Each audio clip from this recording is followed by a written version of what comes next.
Hello everyone, আসসালামু আলাইকুম। চলে আসলাম বেশ কয়েকদিন পর জনপ্রিয় জুটি নীলা আলমগীর এবং জান্নাতুল সুমাইয়া হিমি অভিনীত নতুন একটি নাটকের আপডেট নিয়ে। নাটকের নাম রক্তের বাঁধন। রক্তের বাঁধন শিরোনামের নাটকটি জুবায়ের ইবনে বকরের রচনায় গল্প ও পরিচালনা করেছেন তানভীর তন্ময়। নাটকটি দেখবেন আগামীকাল 25শে ফেব্রুয়ারি মঙ্গলবার বিকাল 3টায় এলবিসি এন্টারটেনমেন্ট ইউটিউব চ্যানেলে। রক্তের বাঁধন শিরোনামের নাটকটি একটি পরিবারের দুই ভাইয়ের ভালোবাসার বন্ধনের গল্পে নির্মিত নাটক। আশা করি আপনাদের ভালো লাগবে। আর নীলা হিমি জুটির নাটকে বরাবরই ভরপুর বিনোদন থাকে, এবারেও তার ব্যতিক্রম হবে না।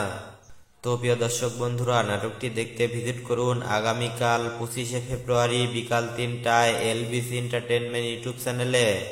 তো সবাই ভালো থাকবেন এবং পরবর্তী নাটকের আপডেট পেতে আমাদের চ্যানেলটি সাবস্ক্রাইব করুন। আর যারা সাবস্ক্রাইব করেছেন তাদেরকে অসংখ্য ধন্যবাদ।